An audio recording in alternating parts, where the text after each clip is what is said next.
In October 2003, the research vessel Echo Voyager departed Reykjavik, Iceland, with a crew of 7 marine scientists on a mission to capture mysterious deep ocean sounds known as the hum. 6 days later, a distress signal was sent before the ship went silent. 2 days after that, rescuers found the Echo Voyager adrift with only one survivor, Dr. Elias Warren, who was dehydrated, disoriented, and unable to explain what had happened. The other 6 crew members were missing. The interior of the ship bore unsettling signs: scratches on the walls, blood-streaked machinery, and corrupted recordings. Dr. Warren's fragmented testimony hinted at unexplainable phenomena, but investigators remained baffled with more questions than answers. The first day was smooth sailing. We left Reykjavik early, the cold air alive with possibility as we watched the shoreline fade into the mist. There were 7 of us, including marine biologists, acoustics experts, and technicians, all excited for what felt like a monumental mission. The Echo Voyager was equipped with cutting-edge technology, such as hydrophones, submersibles, and everything we'd need to capture the mysterious sounds of the deep. We spent the day setting up, calibrating equipment, and running drills under Captain Morrow's watchful eye. By evening, we'd hit open water, the horizon glowing in orange and pink as the sun set. That night, we had dinner together, laughing and sharing stories. It was just another day at sea, calm, uneventful, even comforting. Looking back, I wonder if there were signs. The air growing heavier, the ship creaking more than usual. But at the time, it seemed normal. I didn't know that would be our last normal night. By the next day, things took a dark turn. We deployed the hydrophones at dawn, and by mid-morning, Sophie, an acoustics specialist, detected an unusual frequency, faint melodic patterns embedded in static. It was dismissed as interference, but things soon worsened. The ship's water filtration system malfunctioned, and the taps released water that looked and smelled like blood. One technician drank it, and his reaction was almost immediate. Violent coughing fits that left him gasping for air.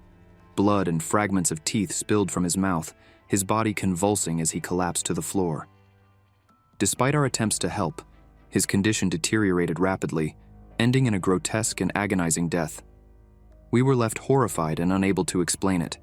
The system was reset, and the water ran clear again, but the terror lingered. Despite everything, we pressed on, though the mood shifted. By nightfall, the galley was empty, and we each retreated to our bunks, weighed down by the day's horrors. The next day, we neared a small, uninhabited island marked on our map. Something about it felt wrong from the start. Mike, our geologist, suddenly became fixated on the island. He heard it too, the low, unnerving hum that seemed to come from the rocks. Without warning, he climbed over the rail and began walking barefoot toward the shore. We watched in horror as he stepped onto the jagged rocks, his feet tearing open with each step, blood pouring down into the crevices. He didn't react to the pain. His eyes were glazed, lost in whatever that sound was calling him to. We shouted for him to stop, but he kept walking, the blood trail growing thicker. By the time he reached the shoreline, his feet were a mess of shredded flesh, but he didn't hesitate. He waded into the waves, disappearing into the dark water. We stood there paralyzed, as the ocean swallowed him whole. We couldn't even process what we'd just seen. The rest of us were terrified, but something kept us on that island. It was like we were being pulled in, as if we had no choice but to stay. We didn't speak about it, but we all felt it. Something was waiting for us, something darker than we could understand. The 4th day started in a heavy silence. None of us spoke about Mike. We worked in a grim haze, trying to focus on our tasks, but fear had taken root. The hum from the island still echoed faintly in our heads, like a phantom we couldn't shake. By afternoon, Alex had gone below deck to check the engine room. It was routine maintenance, nothing unusual, until we heard him scream. Nearest to the engine room, the metallic grind of machinery growing louder with each step. When we arrived, the scene was horrific. Alex had fallen into the moving parts of the engine, his body caught in the spinning mechanisms. Blood sprayed across the walls, painting the room in streaks of red. Bits of flesh and bone clung to the machinery, the grinding sounds unbearable as the engine struggled against his remains. We found no reason for the accident, except for his expression. His eyes were wide in terror, his face frozen in a look of disbelief. Later, someone whispered that they'd heard him say he thought someone was calling his name, but none of us could confirm it. We shut down the engine and cleaned what we could, but the sight stayed with us. That night, none of us could eat or sleep. We were no longer just scared, we were unraveling. The Echo Voyager had become a tomb, and we all knew it was only a matter of time before it claimed another. By the 5th day, the Echo Voyager felt cursed.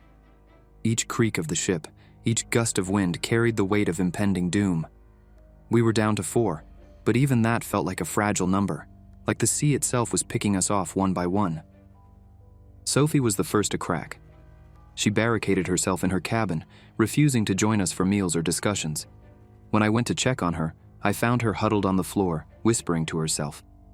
The walls were scratched with jagged symbols, some incomprehensible, others resembling words I couldn't understand. Her fingers were raw, the nails jagged and bloody from gouging into the metal surface. When we tried to pull her back to reason, she turned feral. She lunged at Hamid, clawing at his face, shrieking words that didn't make sense. It took all of our strength to restrain her, but before we could do anything, she let out a guttural scream and began tearing at her own face. I can still hear it. The wet, sickening sound of nails raking through flesh, the sharp tang of blood filling the small cabin. Sophie collapsed in a heap, her face a raw, unrecognizable mess. She died before we could even try to help her. We carried her out to the deck in silence, laying her body under a tarp. No one spoke, but the terror was visible in the hollow stares and trembling hands. We were unraveling. The 3 of us left, me, Captain Morrow, and Hamid, had spent the previous evening trying and failing to call for help. The radio had been nothing but static and whispers, mocking our desperation. But on the 6th day, something finally broke through. Early that morning, while I was pacing the corridor, I heard it, a clear signal cutting through the static like a lifeline. A voice, faint but recognizable, asking for identification. I practically tripped over myself running to the radio room, shouting for the others. Captain Morrow and Hamid joined me, the hope in their eyes matching the pounding in my chest. "This is Echo Voyager. We're stranded in the Atlantic, coordinates 31.5 degrees north, 42.1 degrees west. Do you copy?"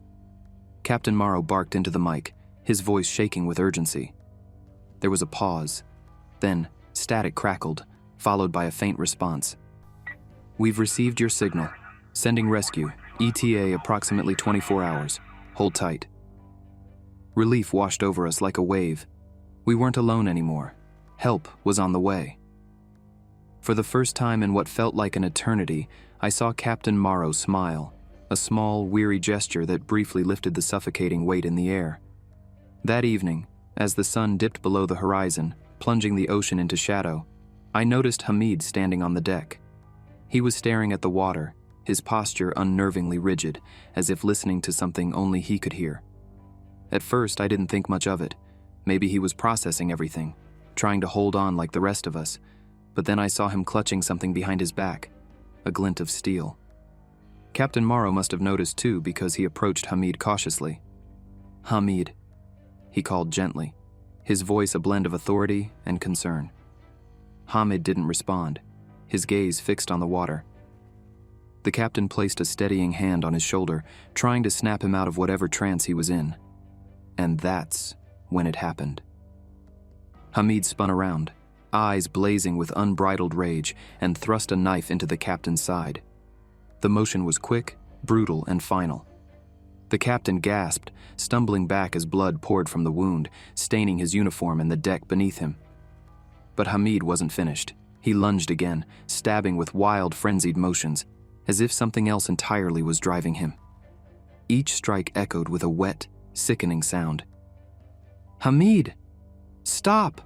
I screamed, frozen in horror. This couldn't be happening. We were almost rescued. We were about to make it alive. He didn't hear me. Or maybe he couldn't. After what felt like an eternity, he dropped the captain's lifeless body and turned to face me. His eyes burned with a terrifying intensity, wide and unseeing, and for a moment, I could swear they weren't his own. Something dark and otherworldly flickered behind them, as if the whispers had found their way inside him. He came at me next, the knife glinting in his bloody hand. I grabbed a nearby wrench, holding it like a shield as he charged. The first swing missed, but the second grazed my shoulder, slicing through fabric and flesh. The pain was sharp and immediate, but adrenaline drowned it out. I swung the wrench wildly, connecting with his forearm. There was a sickening crunch as the bone gave way, but Hamid didn't even flinch. He came at me again, slashing wildly, forcing me backward until I was pinned against the railing. Desperation took over. I grabbed his wrist with both hands, twisting with all my strength until the knife clattered to the ground. He roared, headbutting me, sending stars exploding across my vision. Blood poured from my nose, warm and thick, but I didn't let go. With one final burst of strength, I shoved him backward. He stumbled, his heel catching on the slick deck. His arms flailed as he tipped over the railing, his scream swallowed by the crashing waves below. For a moment, I just stood there, staring at the spot where he had disappeared. The deck was a massacre. Blood pooled around the captain's body, streaked where Hamid had slipped. My hands were trembling, coated in red. I don't know how long I stood there before stumbling back inside, collapsing into my cabin, clutching my bloody shirt. The ship groaned, and then I heard it. A faint, haunting melody through the static of the radio. It wasn't words, but a tune that wrapped around my mind like a lullaby. My vision blurred, the room darkened, and I fought to stay awake. But the melody was relentless. It wasn't just sound, it felt alive, pulling at me. I glanced at the porthole, the ocean pitch black, calling me. Desperation flooded me. The only way to escape was to silence it. My eyes fell on the jagged edge of a broken radio panel. Without giving myself time to think, I grabbed it, the sharp metal digging into my palm. I hesitated for only a second before pressing it against my ear, and then I pushed. Pain exploded through my skull, a searing white-hot agony that brought tears streaming down my face. Blood spilled over my hands, warm and slick, but the melody was still there, faint, persistent. I screamed and pushed the shard in again, harder this time, twisting until the sound began to fade, drowned out by the rushing roar of my own blood. I switched to the other ear, the desperation giving me strength I didn't know I had. The pain was unbearable, like fire coursing through my head, but I didn't stop until there was nothing left to hear. Only silence. Darkness rushed over me, and I collapsed to the floor, my hands trembling and slick with blood. The world faded away, the pain finally giving way to nothingness. When I woke again, it wasn't the melody that greeted me, but hands shaking me awake. My vision swam as I made out the silhouettes of rescue personnel leaning over me. They were shouting, their words garbled and distant, as though I were underwater. Later, they told me they'd found the Echo Voyager drifting aimlessly, following the faint distress signal we'd sent earlier. They said they'd been searching for 2 days after receiving the garbled call. I tried to explain, but how could I? How do you describe something that feels like it came from another world? All I could do was sit there, staring blankly, as they patched me up and wrapped my head in bandages. I couldn't hear their reassurances, but I could see the pity in their eyes. And honestly, I was grateful for the silence, because even now I know it's still out there. And if I could hear again, I'd hear it too. That faint, haunting melody just beyond the edge of silence. Dr. Elias Warren, the lone survivor of the Echo Voyager tragedy, has returned to marine research but reportedly battles severe PTSD. Though he has regained most of his hearing after undergoing treatment, he remains silent about the harrowing events on the vessel, leaving investigators with only fragmented testimony and haunting questions. The 6 missing crew members were never found, and the recordings retrieved from the Echo Voyager revealed nothing but corrupted data and eerie, inexplicable sounds. Since the incident, other ships venturing into the same North Atlantic region have mysteriously disappeared, and sailors have reported strange noises and a sense of unease. Dubbed the Siren's Song, the source of the low-frequency hum remains unknown, fueling both scientific curiosity and fear. The Echo Voyager tragedy stands as an unsettling reminder of the ocean's vast, unfathomable depths and the mysteries they hold. For more scary horror stories, please subscribe.